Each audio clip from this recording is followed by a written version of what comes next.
come to me.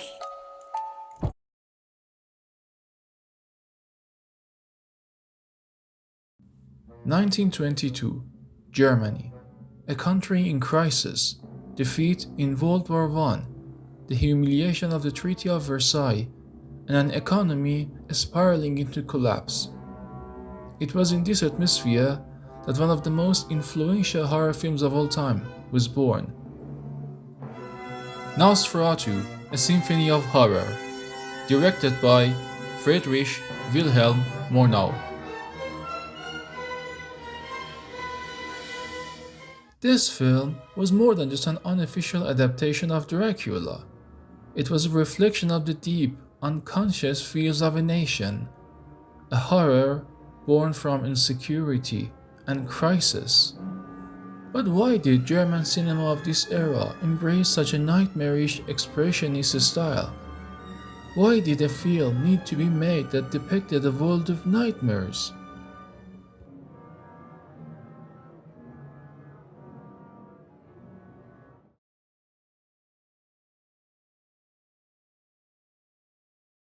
After World War I, Germany entered a period known as the Weimar Republic. Politically, it was in chaos. Economically, hyperinflation was so extreme that prices changed by the hour. Socially, anxiety and insecurity were everywhere. People felt they had no future. And this instability found its way into cinema.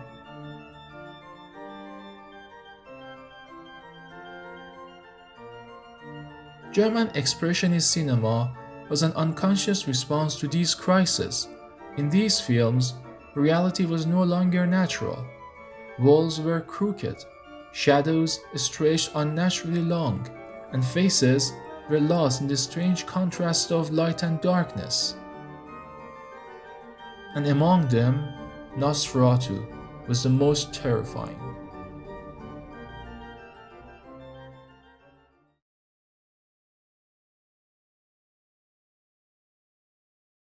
Count Orlok, a modified version of Count Dracula, with his soulless eyes, claw-like hands, and shadowy movements, was more than just an ordinary vampire. He embodied the real fears of a time, the fear of plague and disease. People who had lived through the horrors of war and silent death of epidemics saw in him a nightmare made real.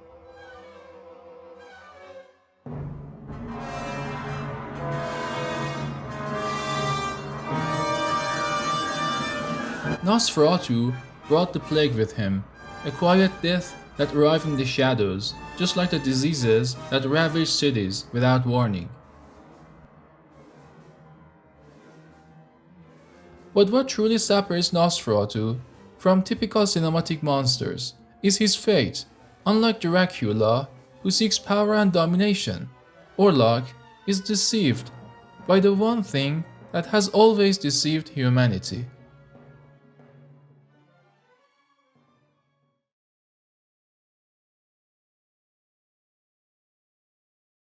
Ellen does not resist Nosferatu, she welcomes him. For the first time, he hesitates, he lingers, and then the sun rises. He does not flee, trapped in something stronger than fear. He fades into nothing. But we're not sure if it was love, desire, or just a predator caught in an illusion. Perhaps the real horror is this: even a creature of darkness can be lost in the light.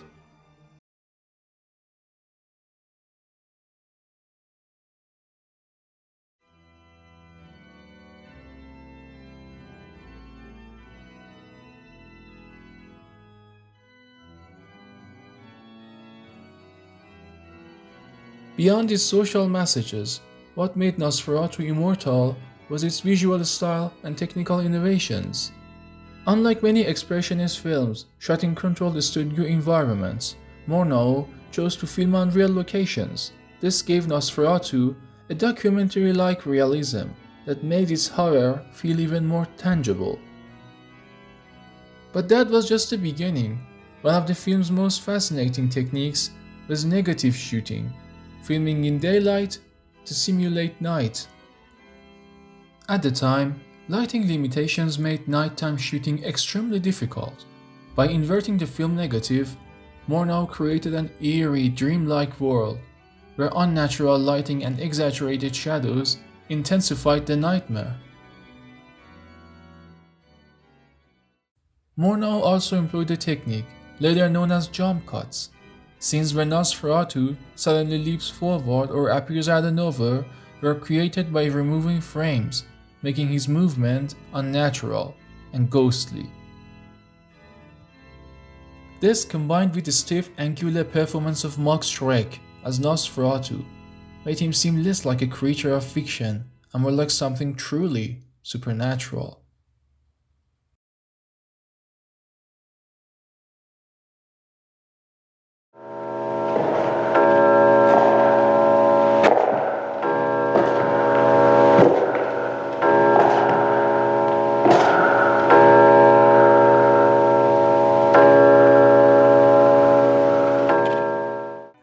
A century has passed since Murnau's Nosferatu, but the film still lives on, not just in its restored versions and the modern films inspired by it, but in our collective unconscious.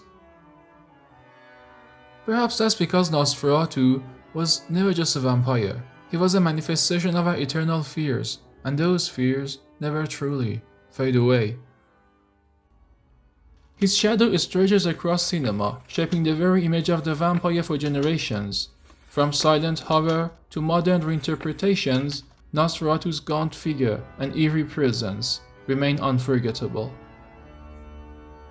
Because fear, like Nosferatu himself, never truly dies, it only waits in the dark, ready to rise again.